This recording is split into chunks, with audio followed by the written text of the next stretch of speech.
Pierre Nantel. C'est peut-être pas le Nantel le plus drôle au Québec, mais c'est le plus crédible pour parler politique. Vous écoutez Pierre Nantel.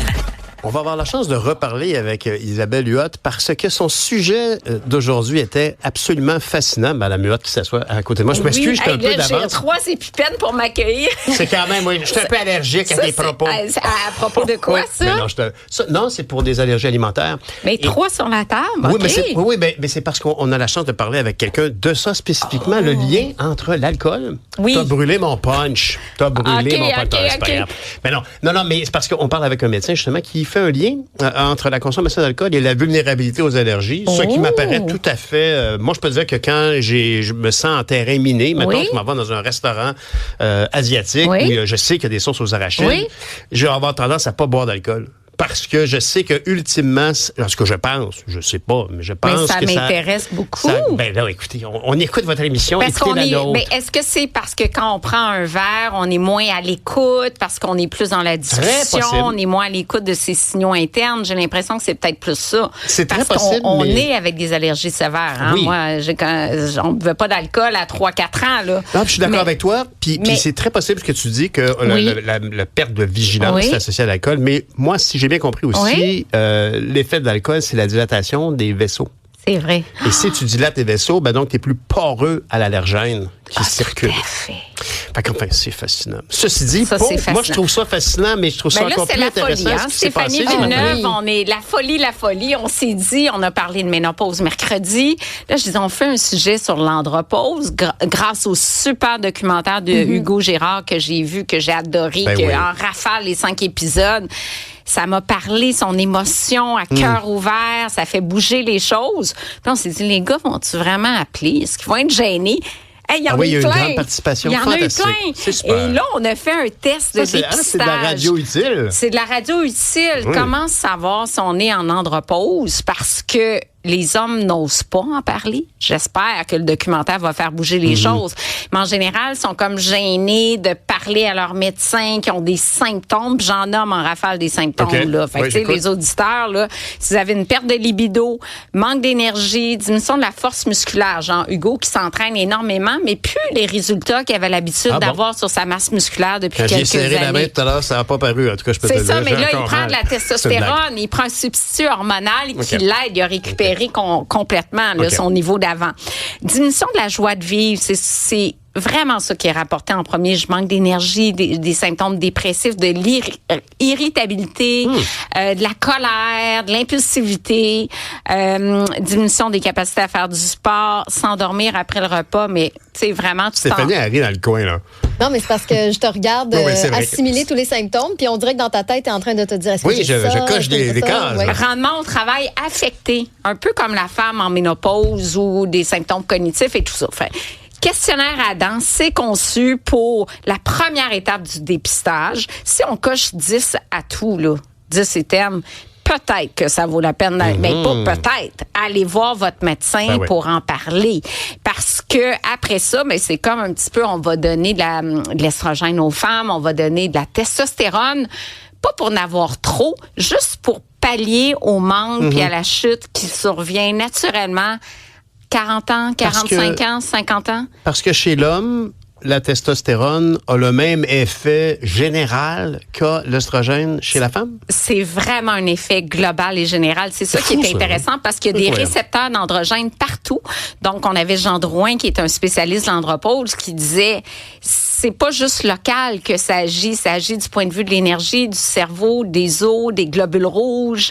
Donc, c'est multisystémique, puis ça rejoint beaucoup les propos de Dr. Lynn Desautels qui dit prendre l'hormonothérapie, là, c'est bien au-delà de la bouffée de chaleur. C'est la santé osseuse, c'est la santé cardiovasculaire, c'est les fonctions cognitives, c'est le risque moindre de maladies neurodégénératives. Bref, c'est tout ça. Moi, j'apprends au même titre. Là. Je suis pas une spécialiste t'as déjà de l'air pas mal bonne et compétente. J'ai écouté le reportage, j'ai lu un peu là-dessus, puis ça m'a amené à la réflexion d'en parler de plus en plus aux gens autour de moi. Moi, j'ai 54 ans. J'en ai plein d'hommes autour de moi. On parle pas de ça autour de la table, autour des soupers. On dirait que les femmes, nous, au souper de filles, on en parle-tu de nos bouffées de chaleur? Oui, bien sûr. En masse. Les hommes, non. Puis je pense que ça invite à la discussion parce qu'en parler, en même temps, c'est le premier pas vers je vais être capable d'en parler à mon médecin. Mais je pense qu'on en parle moins aussi parce qu'on est moins en contact. Je dirais, honnêtement, moins en contact avec notre corps. On est moins comme, on vit pas des changements chaque mois comme vous l'avez vécu toute votre vie. Oui, c'est ça, c'est vrai. On n'a pas accouché, ça c'est clair. Puis il y a à plusieurs égards, j'ai l'impression que entre gars, on parle peut-être moins, mais simplement moins au courant de ce qu'on ressent.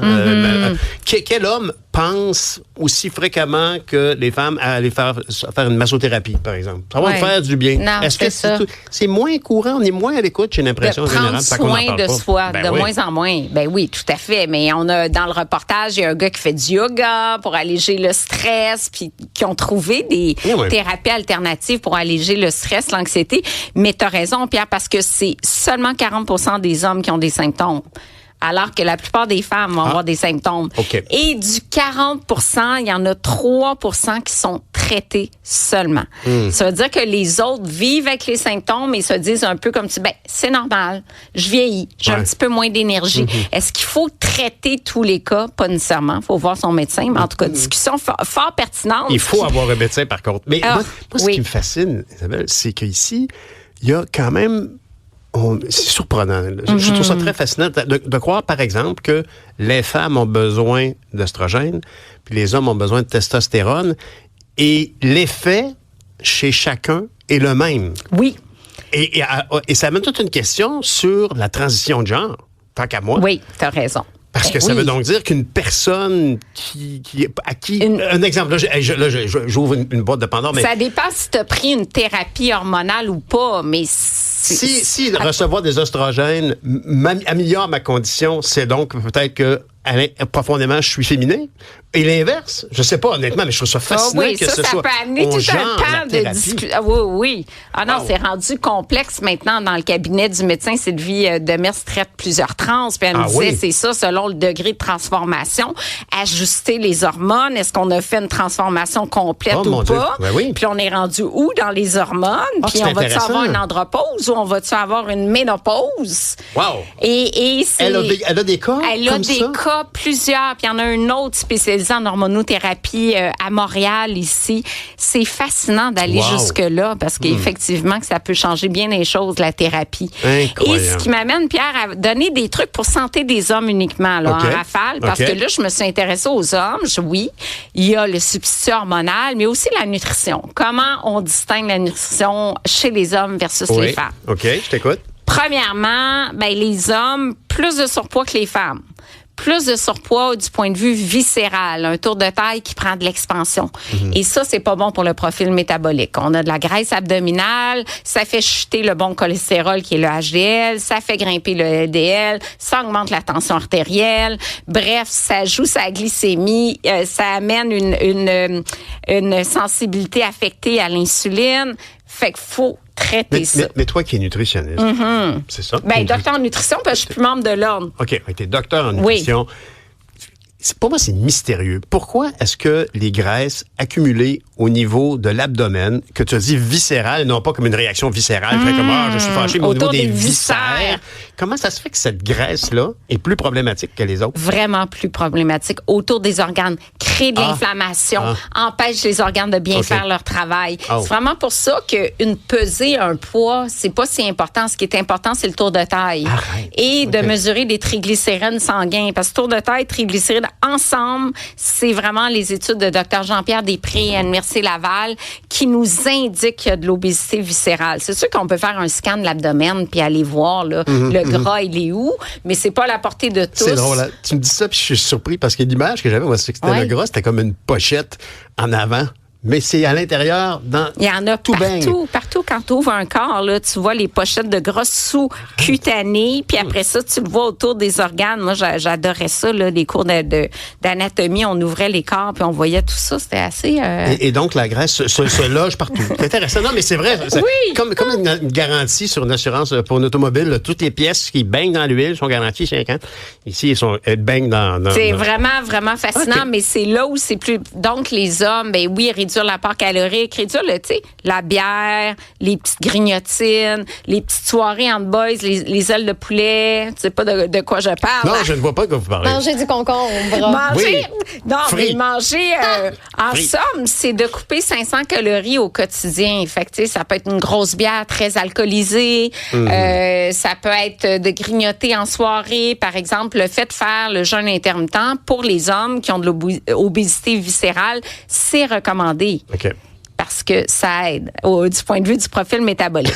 Je pense qu'elle voit dans mon regard que je suis terrorisé. Oui, terrorisé. Deuxièmement, diabète de type 2, parce que c'est plus fréquent chez les hommes aussi. Ça, c'est vraiment pas compliqué. Diabète de type 2, meilleur régime qui soit, la moitié de l'assiette en légumes, le quart en produits céréaliers féculents, puis le quart en protéines. C'est ça, c'est l'assiette parfaite pour réguler la glycémie ou un régime légèrement hypoglucidique. 45% des calories au lieu de 55%. Fait un petit peu moins de pain, un petit peu moins de riz, travailler l'indice glycémique des aliments aussi. Maladie cardiovasculaire touche beaucoup les hommes, plus les hommes que les femmes, du moins avant la ménopause.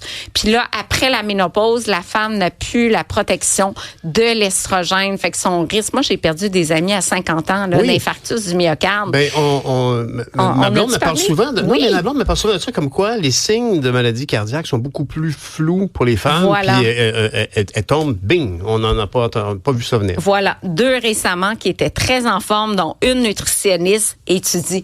Aïe, c'est très inquiétant parce que tu te dis, c'est pas comme ça irradie dans le bras, puis on dirait que l'homme, les symptômes, là, c'est assez évident, merci. Ouais.